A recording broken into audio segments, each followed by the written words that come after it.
할렐루야. 복된 주일 보내고 계십니까? 우리 사랑하는 통선이 식구 여러분들, 김신영 강도사입니다. 오늘도 우리 사랑하는 주님 찬양하고 예배하며 나아가기 위해 이렇게 영상 촬영 시작합니다. 오늘도 찬양, 우리 약할 때 강함 되시네 라는 찬양인데요. 우리 함께 우리의 강함 되시는 주님 찬양하면서 나아갔으면 좋겠습니다. 함께 찬양함으로 나아가겠습니다.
쓰러진 나를 세우고 나의 빈장을 채우네.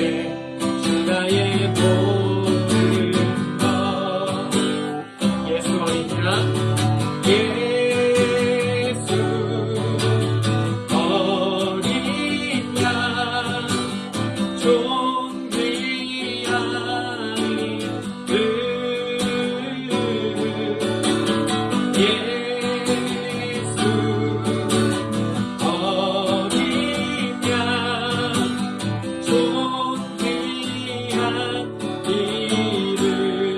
예수 어린 양, 예수 어린 양,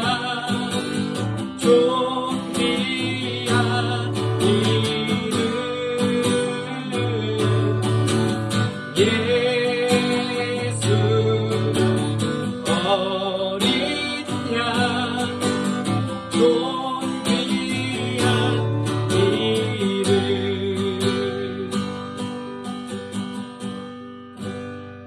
이름. 오늘 말씀은요, 고린도 후서 12장 9절부터 10절, 2절 말씀입니다. 네, 고린도 후서 12장 9절부터 10절, 우리 매일 성경 오늘 본문입니다. 2절 말씀을 혹시 찾으셨으면 같이 함께 읽어보도록 하겠습니다. 고린도 후서 12장 9절, 10절 말씀입니다. 함께 읽겠습니다. 나에게 이르시기를 내 은혜가 내게 족하도다. 이는 내 능력이 약한 데서 온전하여 짐이라 하신지라. 그러므로 도리어 크게 기뻐함으로 나의 여러 약한 것들에 대하여 자랑하리니 이는 그리스도의 능력이 내게 머물게 하려 함이라. 그러므로 내가 그리스도를 위하여 약한 것들과 능력과 궁핍과 박해와 공고를 기뻐하노니 이는 내가 약한 그때에 강함이라. 아멘. 여러분들 혹시 경차라고 아시나요?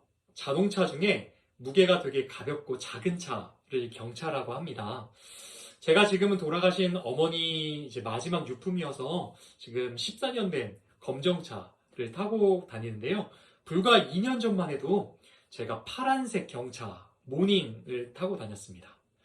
제가 직장 생활을 할 때 출장이 되게 잦은 일을 했습니다. 농어촌 교회에 가서 그 교회 목사님을 만나서 인터뷰도 하고 그 교회가 사역을 어떻게 하는지 이렇게 잘 촬영해서 도시 성도님들에게 이렇게 전해드리는, 알려드리는 그런 그런 일을 좀 했었습니다. 농어촌 교회에서 생산되는 이제 농산물이나 식품 같은 것도 좀 갖고 와서 소개해드리고 팔고 해서 그렇게 사역을 하는 농어촌교회를 도시성도님들께 소개해드린 사역을 그런 일들을 좀 했습니다.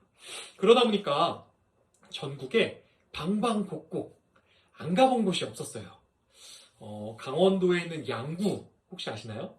저기 이제 북한과 이제 닿아 있는 곳인데 양구, 속초, 고성부터 시작해서 경상도 가면 뭐 경상도도 여러 곳 다녔죠. 합천, 뭐 또 통영도 다녀온 적이 있었고요. 땅끝 마을인 전라도 해남도 간 적이 있습니다. 그리고 뭐 진도, 섬까지도 들어갔었고 신안, 뭐 다양한 곳을 다녔어요. 그러다 보니까 생각해 보니까 여기가 어디든지 몇 시간이 걸리든지 상관없이 제가 막 갔거든요. 근데 제 차가 무엇이었죠? 파란색 경차였습니다. 경차를 가지고 당시 회사가 양재동이었는데 서울 양재동에서 해남까지 막 이렇게 내려가려고 하면 4시간, 5시간 막 이렇게 걸리는 거예요. 고속도로 평일에 운전해 보신 적 있으신지요? 평일에 고속도로를 달리면요. 화물차들이 되게 많습니다. 특히 20톤 막 넘는 덤프트럭. 그 트럭이 제 차 옆을 쌍 하고 지나가면 제 차가 이렇게 붕 뜨는 것 같아요. 차가 날아가는 것 같아요. 네. 그렇게 출장을 다니다 보니까 주변 사람들이 저에게 이야기를 하는 거예요. 경차로 멀리 다니면 위험해. 사고 나면 큰일 나. 그러니까 차를 새로 하나 사는 게 좋겠다. 여러분, 만약에 제가 타고 다녔던 그 경차 모닝과 20톤 넘는 덤프트럭 부딪혀서 사고가 났다고 생각해 봅시다. 그러면 제 차인 경차와 덤프트럭 중에 누가 이길까요? 당연히 덤프트럭이 이기겠죠. 아마 제 차인 모닝 박살 났을 것입니다. 그런데 오늘 본문 말씀에 보면 사도 바울은 조금 이상한 이야기를 하는 것 같아요. 약한 것이 강하다고 이야기하고 있습니다. 약해야지만 강할 수 있대요. 여러분, 생각해 보십시오. 약한 것이 강할 수 있습니까? 쉽게 말하면 모닝, 그 약한 차와 덤프트럭, 강한 차가 탁 하고 부딪혔는데 모닝이 이긴다는 이야기예요. 이게 말이 될까요? 말도 안 되는 이야기죠. 제가 그 당시에 가족과 친구들의 조언을 듣고 차를 새로 알아보고 있었습니다. 그런데 기도를 하면 할수록 마음이 편하지가 않은 거예요. 불편한 거예요.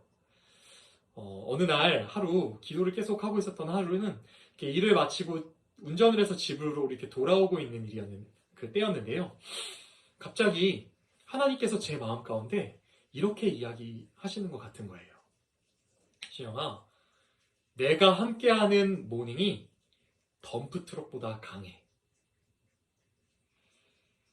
주님이 함께 하시면 이렇게 약해 보이는, 제 눈에는 너무나도 약해 보이는 이 경차도 세상에서 가장 강한 차, 뭐였죠? 덤프트럭보다 더 강한 탱크와 부딪혀도 모닝이 더 강할 수 있다는 것입니다. 제가 그날로 그 말씀을 아멘으로 받았습니다.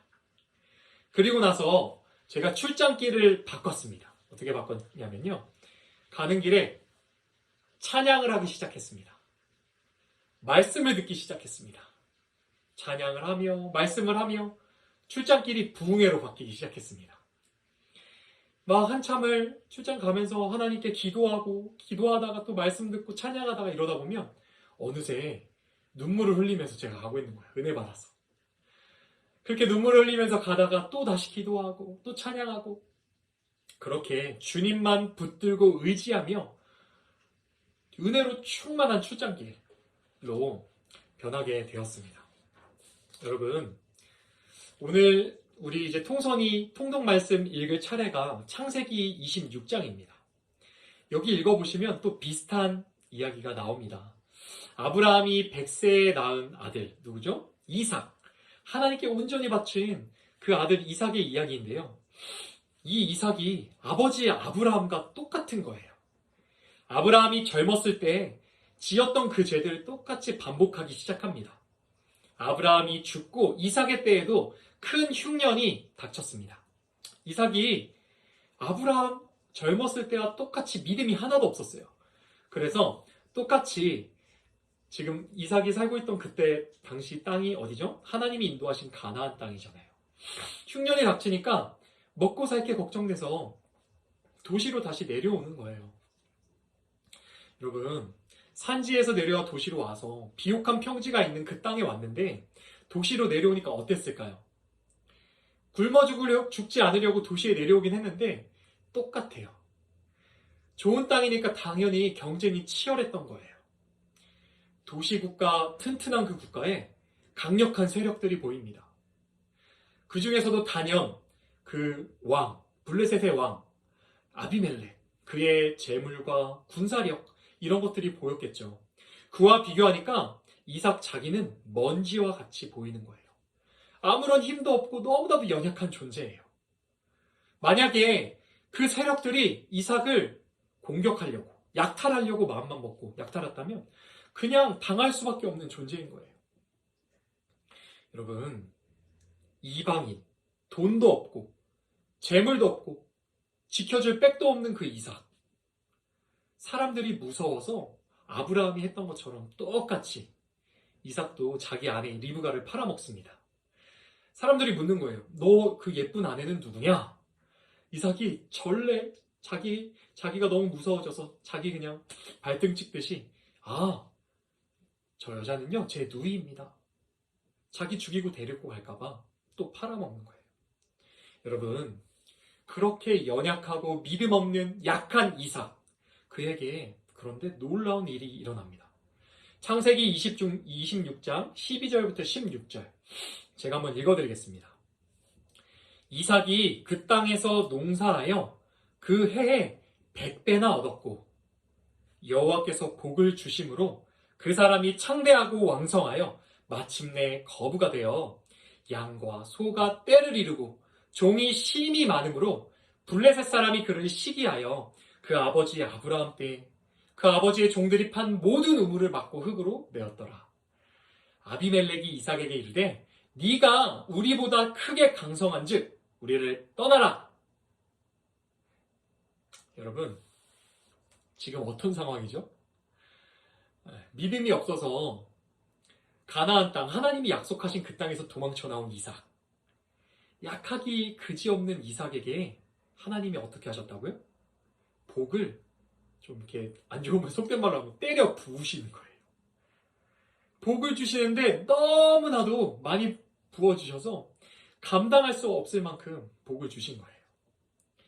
너무 약하고 연약해서 약탈당해 죽어 마땅한 이삭이었는데 얼마나 강력해졌는지 블레셋 사람들이 질투하기 시작하는 거예요.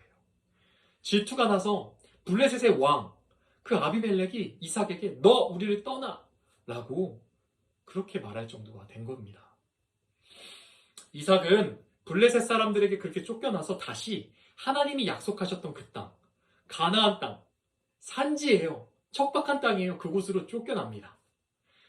그곳에서 자신이 만난 하나님, 이번에 경험했잖아요. 복 주신 하나님 경험하게 하셔 하나님이 만나주셨잖아요. 그 하나님을 예배하기 시작했습니다. 반대로 블레셋 사람들은 이삭이 무서워졌습니다. 그 산지의 가장 큰 특징 중에 하나가 물이 없는 것입니다. 물이 없으면 살 수 있나요? 살 수가 없었잖아요. 그런데 이삭이 땅만 파면 그곳에서 우물이 솟아나는 거예요. 이삭이 뭐만 하면, 만지기만 하면 대박이 터지고 강해지는 게 눈에 보이니까 블레셋 사람들이 무서워지기 시작했습니다. 왜 그러죠? 이삭이 보이는 게 아니라 이삭 뒤에 있는 다른 분이 보이기 시작하는 거예요. 그래서 이삭을 찾아와서 평화협정을 맺자고 제안합니다. 창세기 26장 28절 29절 두 절 말씀 제가 읽어드릴게요. 그들이 이르되 여호와께서 너와 함께 계심을 우리가 분명히 보았으므로 우리의 사이 곧 우리와 너 사이에 맹세하여 너와 계약을 맺으리라 말하였노라. 너는 우리를 해하지 말라. 이는 우리가 너를 범하지 아니하고 선한 일만 내게 행하여 네가 평안히 가게 하였음이니라. 이제 너는 여호와께 복을 받은 자니라. 여러분, 저는 아브라함과 이삭의 이 창세기 이야기를 읽고 들을 때마다 참 재미가 있어요. 가장 재미있는 부분이 뭐냐면요. 가만히 이렇게 읽어보면서 생각해 보세요, 여러분. 하나님이 선택한 이삭, 그리고 아브라함은 정작 하나님이 자기와 함께 하신다는 걸 잘 몰라요. 그래서 무서워서 도시로 도망가고, 쫄아서 아내를 팔아먹고, 지금 협정 맺으러 찾아온 그 블레셋의 왕 아비멜렉 대하면서 이삭이 얼떨떨해요. 지금 정신이 없어요. 그런데 반대로 그를 보고 있는 사람들은 어떻죠? 실제로 하나님의 선택받은 백성도 아닙니다. 그냥 이방 땅에 이방신들 섬기면서 살아가는 사람들이에요. 근데 그들이 이삭을 보면서 두려워해요. 왜요? 이삭 등 뒤에 계신 분이 보이기 시작하는 거예요. 이삭을 통해서 살아계신 하나님을 보게 되는 것입니다. 여러분, 우리가 꼭 그와 같지 않습니까? 저는 모닝이 탱크보다 강한 것을 알지 못했습니다. 떠돌이인 이삭이 도시국가들의 그 세력, 힘, 군사력보다 훨씬 강하다는 것을 알지 못해요. 왜냐하면 우리는 영적으로 보지 못하고 듣지 못하는 상태에 있기 때문입니다. 우리와 함께 하시는 하나님, 그리고 그의 나라, 천국이 보이지가 않아요. 히브리서 11장 3절 말씀입니다. 믿음으로 모든 세계가 하나님의 말씀으로 지어진 줄을 우리가 아나니 보이는 것은 나타난 것으로 말미암아 된 것이 아니니라. 여러분, 우리는 눈에 보이는 것이 전부라고 생각하며 살아갑니다. 이것이 우리가 죄인이라는 증거예요. 성경은 그러나 우리 눈에 보이는 세계가 전부가 아니라고 말하고 있습니다. 하나님은 영이십니다. 여러분, 하나님이 영이시라는 이야기는요, 하나님이 보이지 않는 분이라는 것이에요. 우리가 보지 못하는 그분이 지금도 다스리시는 세계가 있어요. 보이지 않는 그 세계가 있습니다. 하나님 나라입니다. 천국입니다. 여러분, 그 세계가 지금 우리가 살아가는 이 보이는 세계를 결정하고 있어요. 이 보이는 세계의 모든 것이 그 세계에서 결정되어서 이루어지고 나타내지고 드러나고 있다고 성경은 분명하게 이야기하고 있습니다. 여러분, 저와 함께 한번 생각해 보셨으면 좋겠습니다. 빛이 하나도 없는 칠흑같이 어두운 공간이 있다고 한번 생각해 봅시다. 그 공간은 정말 한 줄기 빛도 없어서 너무나도 어둡고 깜깜하고 칠흑 같아요. 눈 앞에 있는 것도 보이지가 않는, 더듬어야 되는 이런 공간입니다. 그뿐만 아니라 그곳은 콘크리트 두꺼운 벽으로 되어 있어서 바깥에 그 어떤 소리도 그 안에 들어올 수가 없는 거예요. 완벽한 방음입니다. 아무런 소리도 안에 들어올 수 없습니다. 여러분, 그곳에 만약에 지금 여러분들이 계시다면 어떤 느낌이실까요? 어떤 기분이 드실까요? 그런 공간과 같은 칠흑같이 어둡고 폐쇄되고 바깥과는 연결되지 않은 그런 곳에서 사는 그 느낌, 그렇게 살았던 사람들이 실제로 존재합니다. 네. 우리가 잘 아는 헬렌 켈러, 그녀가 그렇게 살았다고 합니다. 그녀는 아기일 때 고열이 나서요, 시력을 잃고 청력을 잃었습니다. 보지 못하고 듣지 못하게 된 것입니다. 그렇게 되니까, 보지 못하고 듣지 못하게 되니까 어떻게 되죠? 바깥 세상과 완전히 단절된 거예요. 바깥 세상과 전혀 소통이 되지 않는 거예요. 그녀의 모습, 그 영화가 있는데 제가 영상을 잠깐 올려드릴 건데, 요약되어 있는, 보시면 그렇습니다. 먹을 것이 그냥 잡히면 손을 잡아서 입에 그냥 집어넣습니다. 그냥 손에 그냥 잡히는 것은 다 집어 던지고 자기 마음대로 살아갑니다. 그녀의 모습을 보면 마치 동물의 모습과 같습니다. 여러분, 그런데 성경은 영적으로 우리 상태가 딱 그녀와 같다라고 이야기해주고 있습니다. 영이신 하나님과 하나님 나라와는 전혀 단절이 되어 있는 거예요. 내 생각과 내 판단에 완전히 갇혀서 내 마음대로 마치 동물과 같이 살아가고 있습니다. 이렇게 죄로 인해서 갇혀버린 우리의 모습을 성경은 영적으로 죽었다라고 이야기하고 있습니다. 그런 그녀에게 바깥과 완전 단절된 헬렌 켈러 그녀에게 한 줄기 빛이 비추입니다. 셜리반 선생님을 만나게 된 것입니다. 셜리반 선생님은 소통이 전혀 안 되는 그녀를 헬렌 켈러를 바깥과 만날 수 있도록 인도해주기 시작했습니다. 그녀가 잘못하면 끝까지 잡고 이거 잘못한 것이다 알려주고 인도해주는 거예요. 이거 잘못했어. 다시금 바로 잡아주고 끝까지 인내하며 그녀를 인도해줍니다. 어두움 밖에 그녀가 폐쇄되어 있는 그 공간 바깥에 새로운 세상이 있다는 것을 끝까지 알려줍니다. 너만 있는 게 아니야. 너를 사랑하는 엄마 아빠가 있어. 너를 사랑하는 내가 있어. 다른 존재들이 있어. 알려주기 시작했습니다. 어둠 너머에 아름다운 세상이 존재함을 그 셜리반 선생님이 헬렌 켈러를 붙들고 끝까지 인도해 주시면서 알려주시는 거예요. 여러분, 성경은 칠흑과 같이 어두운 곳에 있는 우리에게도 그런 빛이 임했다라고 이야기하고 있습니다. 보지 못하고 듣지 못하고 칠흑과 같은 그 어두운 우리 영혼에 한 줄기 빛이 임했다고 이야기해주고 있습니다. 요한복음 1장 9절부터 10절입니다. 이 말씀을 좀 찾아볼까요? 요한복음 1장 9절부터 10절 말씀입니다.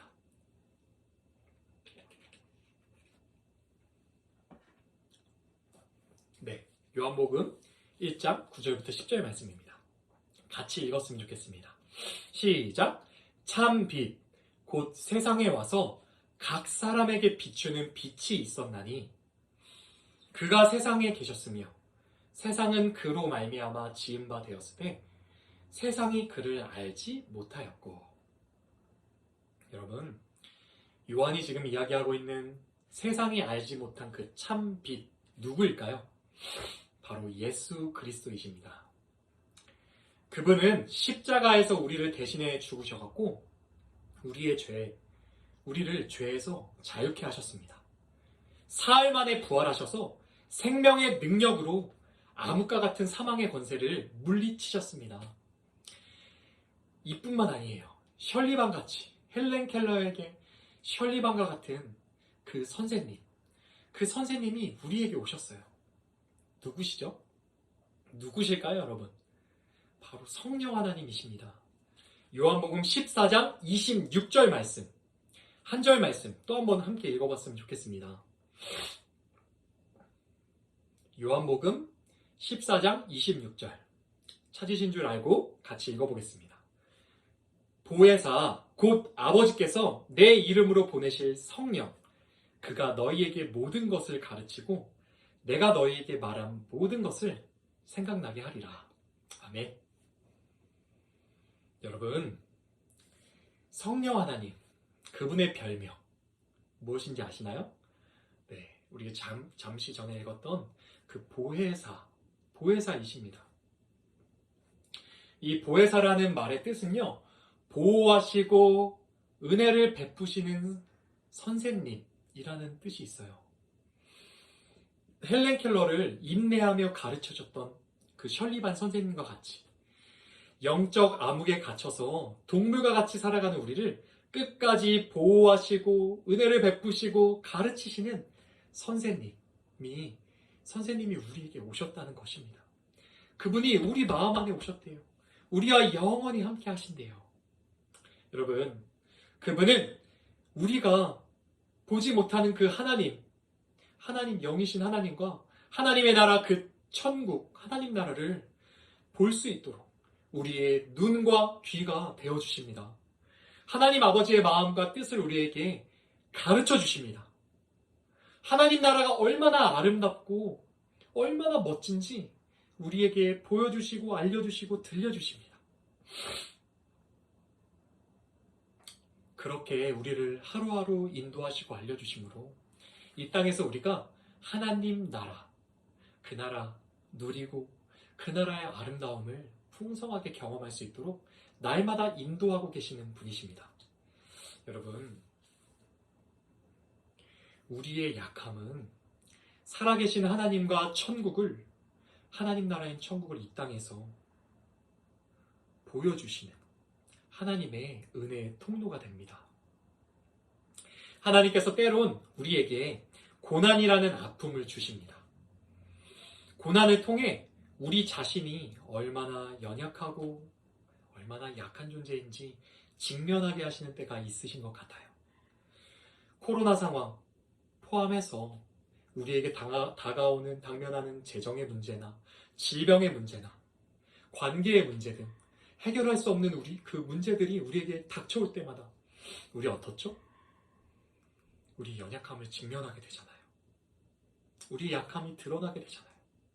그런 때가 우리에게 있는 것 같습니다. 여러분, 이럴 때 오늘 본문에서 사도 바울은 자기의 약함을 자랑했다라고 이야기하고 있습니다. 주님 안에서 약함을 자랑할 때 우리는 약하지만 하나님의 강하심이 드러나는 놀라운 은혜의 역사가 있기 때문입니다. 여러분, 헬렌 켈러가 연약하고 약했기 때문에 셜리반 선생님의 위대함이 더 분명하게 드러났습니다. 우리가 약하고 약할수록 우리를 붙드시고 인도하시는 그 하나님의 강하신 능력이 이 땅 가운데 선포내고 드러나게 되는 것입니다. 여러분, 우리의 약함이 드러날 때, 우리의 연약함이 드러날 때 하나님의 품으로 달려가는 우리 사랑하는 통선이 식구분들 되시기를 주님의 이름으로 축복합니다. 우리의 약함 드러날 때 우리가 그 연약함 직면하게 됩니다. 때로는 낙심되고 이거 도저히 내가 해결할 수 없는 이런 상황들 어떻게 해야 되지? 낙심되고 내 약함을 직면하게 되는 그때가 있습니다. 여러분, 그때 그 직면하는 우리의 연약함을 가지고 하나님께 달려가셔야 합니다. 하나님, 나를 도와주소서. 하나님의 은혜가 간절히 필요합니다. 나 이렇게 연약합니다. 겸손히 하나님께 나아가는 우리 통선이 식구분들 다 되시기를 축복합니다. 그럴 때 하나님께서 이삭에게 은혜를 베푸셨던 그 하나님께서 여러분들을 찾아가셔서 하나님의 놀라우신 복을 부어 주실 줄 믿습니다. 왜냐하면 자기의 자녀이거든요. 하나님께서 여러분들 기다리고 계십니다. 얼마나 사랑하시는지 보여주고 싶으세요. 나타내주고 싶으실 것입니다. 그 하나님께서 기다렸다는 듯이 여러분들 찾아가셔서 은혜 베푸실 줄 믿습니다. 여러분, 약함을 직면할 때에 우리가 주님 앞에 이 약함 깨닫고 하나님 잘못했습니다. 나는 보지 못해요. 나는 듣지 못합니다. 하나님 들려주시옵소서. 하나님 보여주시옵소서. 이렇게 나아갈 때 하나님께서 당연히 기다렸다는 듯이 우리를 품에 안으시고 하나님의 놀라운 은혜 부어주실 줄 믿습니다. 하나님의 영광이 우리의 삶에 임하는 것을 우리가 분명히 목도하게 될 줄 믿습니다. 하나님을 경험하게 되는 거예요. 우리 삶에 드러나시는 그 하나님을 우리가 분명히 바라보게 되는 역사 있게 되는 것입니다. 우리뿐만 아니라 여러분, 이삭의 삶을 통해서 이방 땅 블레셋 백성들이 하나님의 영광을 보았듯이 여러분들의 삶에 드러나는 하나님의 영광을 우리의 주변에 있는 많은 하나님을 모르는 사람들이 보게 될 줄 믿습니다. 하나님이 살아계시는구나. 야, 이건 뭐야? 하나님의 영광이 드러날 때 하나님을 모르던 그 사람들이 하나님이 정말 계시는구나. 하나님을 만나고 하나님께 돌아오게 되는 놀라운 역사가 있게 될 줄 믿습니다. 여러분, 이런 일이 이번 한 주간도 우리 사랑하는 통선이 식구분들 삶에 충만하기를 주님의 이름으로 축복합니다. 이번 한 주간 제 삶에 그렇게 있기를 소망하며 간절히 주님께 간구합니다. 뿐만 아니라 우리 사랑하는 통선이 식구분들 삶 가운데 주님의 영광이 분명하게 드러나는 놀라운 역사 있으시기를 주님의 이름으로 간절히 축복합니다. 제가 기도하고 오늘 말씀도 마무리하도록 하겠습니다. 제가 기도하겠습니다.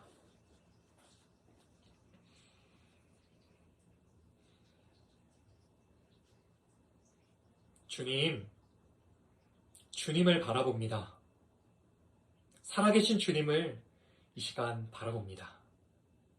주님, 우리가 세상 가운데 바쁘고 분주한 일상을 살아갈 때에는 내 힘으로 살아가는 우리 삶인 것 같아서 하나님을 보지 못하고 하나님이 우리에게 베푸시는 그 은혜에 감사하고 찬양하지 못했던 그 시간들이 있었음을 고백하며 하나님께 회개합니다.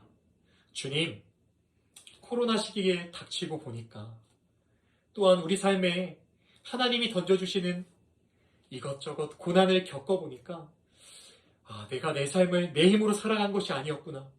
나는 정말 연약하구나. 내가 얼마나 연약하고 부족한 자인지. 내가 정말 보지 못하고 듣지 못하는 헬렌 켈러와 같은 그런 영적 맹인이요.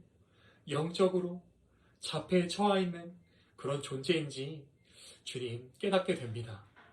하나님, 그런 우리를 붙드시고 우리가 주님께 나아갈 때마다 은혜를 베푸시고 하나님의 놀라우신 복을 부어주신 하나님이심에 너무나도 감사를 드립니다. 하나님, 아버지, 이 어려운 시기에 우리에게 닥쳐온 이 고난과 어려움 가운데에서 하나님, 사랑하는 통선이 식구분들과 제가 하나님의 영광을 보길 원합니다. 하나님이 얼마나 우리를 사랑하시고 은혜를 베푸셨는지 그 은혜의 역사를 보기 원합니다. 하나님, 우리가 날마다 하나님을 의지하며 나아갈 때마다 주님 우리의 삶 가운데 역사하여 주시옵소서. 하나님을 의지할 때마다 능력의 하나님 역사하여 주심을 우리 삶에 경험하게 하여 주시옵소서. 그리하여서 우리 주변에 있는 가족들과 친지들과 또한 만나는 직장의 동료들과 친구들과 우리 교회 모든 식구들이 살아계신 하나님의 놀라우신 역사를 목도하며 하나님께 영광 돌릴 수 있도록 하나님을 찬양하고 감사하며 나아갈 수 있도록 주여 역사해 주시기를 원합니다. 날마다 우리의 삶에 주님을 경험함으로 인한 찬양과 감사가 넘쳐 흘러나게 하시고 하나님 앞에 엎드려서 예배하며 기뻐하며 감사하며 나아갈 때 주님을 경험하는 놀라운 역사가 우리 삶에 점철되는 것을 우리 모든 열방의 이방의 많은 백성들이 목도할 수 있도록 주님 역사하여 주시옵소서. 하나님, 오늘 우리가 주의 말씀 듣고 주님 앞에 찬양하며 기도한 이 시간에도 주님께서 함께 하신 줄 믿습니다.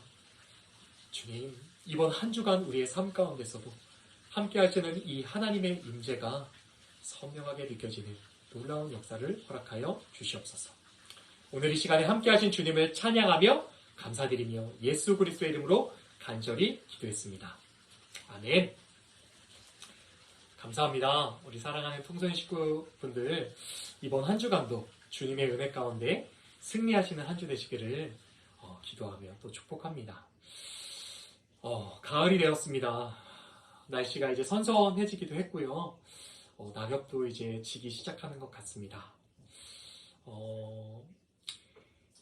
열매가 맺혀지는 이 가을처럼 우리 통선이 식구분들과 제 마음 가운데서도 주님이 주시는 이 은혜가 풍성하게 열매 맺기를 기도하게 됩니다. 특별히 이제 가을 오는데 우리 코로나 상황이 조금 더 많이 이렇게 진정되어서 풍성한 이 마음 가지고 하루빨리 이렇게 만나서 깊은 교제 나누기를 소망하고 있습니다. 이것을 위해 더 기도해 주시고요. 이렇게 우리 코로나 상황이 많이 이렇게 완화되어서 만나게 되는 그 상황이 빨리 올 수 있도록 기도해 주시고, 또 이 상황 되면 누구보다 빨리 제가 또 공지하고 우리 통선이 모임 공지를 할게요. 그때는 다시 이렇게 만나서 기쁜 얼굴로 함께 교제할 수 있기를 소망하겠습니다. 한 주간도 승리하시고요. 다음 주에도 영상으로 이렇게 찾아뵙도록 하겠습니다. 감사합니다.